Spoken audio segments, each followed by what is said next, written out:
नमस्कार. इयत्ता 11वीची प्रवेश प्रक्रिया ही सुरू झालेली आहे.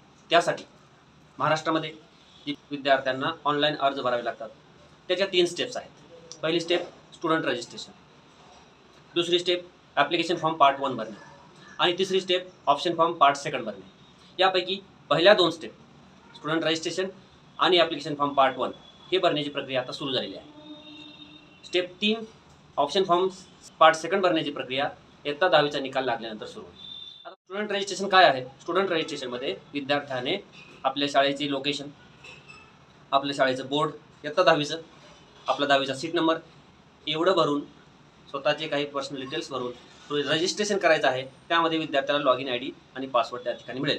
एवढी छोटी प्रक्रिया आहे, त्याला आपण स्टुडंट रजिस्ट्रेशन म्हणतो. पण ही प्रक्रिया ॲप्लिकेशन फॉर्म पार्ट 1 याच्यामध्ये काय आहे? याच्यामध्ये विद्यार्थ्याची बेसिक माहिती आहे. पहिल्या स्टेपमध्ये स्टुडंट रजिस्ट्रेशन केल्यानंतर लॉगिन ID पासवर्ड मिळाला. तो लॉगिन ID पासवर्ड वापरून आपण लॉग इन करणार आणि ॲप्लिकेशन फॉर्म पार्ट 1 भरण्याची प्रक्रिया सुरू होणार. यामध्ये विद्यार्थ्यांनी आपला ॲड्रेस, त्यांची कॅटेगरी, त्यासोबत इयत्ता 10वीचे मार्क्स, इंग्लिशचे मार्क्स, सायन्स विषय इयत्ता 10वीला होता किंवा नाही इत्यादी डिटेल्स त्या ठिकाणी भरायचे आहेत. आवश्यक असणारे डॉक्युमेंट्स अपलोड करायचे आहेत आणि ॲडमिशन प्रोसेसिंग फी भरून फॉर्म लॉक करायचा आहे आणि हा जवळच्या गायडन्स सेंटर करून व्हेरीफाय करून घ्यायचा आहे. इथपर्यंतची प्रक्रिया आता सुरू आहे. पहिली स्टेप पूर्ण केल्याशिवाय दुसरी स्टेपला तुम्ही जाऊ शकत नाही. दुसरी स्टेप पूर्ण करून फॉर्म लॉक करून व्हेरीफाय केल्याशिवाय तुम्ही थर्ड स्टेप ऑप्शन फॉर्म भरू शकणार नाही. आपला फॉर्म व्हेरीफाय होईपर्यंत आपण त्या गायडन्स सेंटरशी कॉन्टॅक्ट करायचा आहे. जर आपली 10वीची शाळा ऑनलाईन एरियामध्ये असेल तर आपला फॉर्म आपली 10वीची शाळाच व्हेरीफाय करेल. सिंपल. ज्या विद्यार्थ्यांच्या शाळा इयत्ता ऑनलाईन एरियामध्ये नाही आहेत, बाहेर आहेत, ग्रामीणमध्ये आहेत, राज्याच्या बाहेर आहेत, देशाच्या बाहेर आहेत, त्यासाठी मात्र आपण ऑनलाईन एरियामध्ये काही ज्युनियर कॉलेजमध्ये गायडन्स सेंटर दिलेले आहेत. ते गायडन्स सेंटर आपण आपल्याला वेबसाईटवर दिसतात, ते आपण चूज करायचे आणि आपला फॉर्म व्हेरिफिकेशनसाठी तिकडे जातो.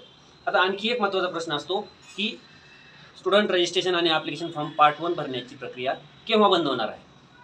स्टेप 1 आणि स्टेप 2 स्टुडंट रजिस्ट्रेशन आणि ॲप्लिकेशन फॉर्म पार्ट 1 या प्रोसेसेस कधीही बंद होत नाहीत, म्हणजे यांना एंड नाही. इयत्ता 10वीच्या निकालानंतर सुद्धा ती सुरू राहील. त्यामुळं विद्यार्थ्यांनी काळजी करायची गरज नाही, पॅनिक होण्याची गरज नाही की आता स्टुडंट रजिस्ट्रेशन आणि ॲप्लिकेशन फॉर्म पार्ट 1 मला भरता येत नाही कारण माझा निकाल आलेला नाही. मग काही विद्यार्थी सेमिस्टरचा निकाल अपलोड करत आहेत, स्कूल लेवल असेसमेंटचा रिझल्ट अपलोड करत आहेत. तर हे चालणार नाही. जोपर्यंत इयत्ता 10वीचा आपल्या बोर्डाचा निकाल येत नाही तोपर्यंत शांत राहा.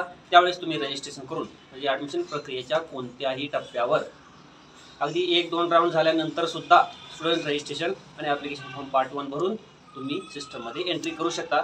त्याबद्दल चिंता करण्याची आवश्यकता नाही. आता स्टुडंट रजिस्ट्रेशन कसं करावं याबद्दल तुम्हाला स्टेप वाईज स्वतंत्र व्हिडिओ आहे, त्याची लिंक मी या ठिकाणी दिली. ते आपण जाऊन अवश्य पहा. त्यानंतर स्टुडंट रजिस्ट्रेशन करा. कोणकोणत्या दक्षता घ्यायच्या, कोणकोणती काळजी घ्यायची, फॉर्म कसा भरायचा याबद्दल मार्गदर्शन मिळेल. त्याचप्रमाणे ॲप्लिकेशन फॉर्म पार्ट 1 कसा भरावा याबद्दलही स्वतंत्र व्हिडिओ आहे, त्याचीही लिंक या ठिकाणी तुम्हाला मिळेल. तर फॉर्म भरण्यापूर्वी आपण हे स्वतंत्र व्हिडिओ नक्की पहा, थोडा वेळ द्या, संपूर्ण माहिती आपण मिळवा, आपल्या सर्व शंका दूर करा, फॉर्म भरा. काही करण्याची आवश्यकता नाही. प्रत्येक विद्यार्थ्याला इयत्ता 11वीमध्ये ॲडमिशन मिळेल तोपर्यंत ही प्रोसेस चालू राहील, बंद होत नाही.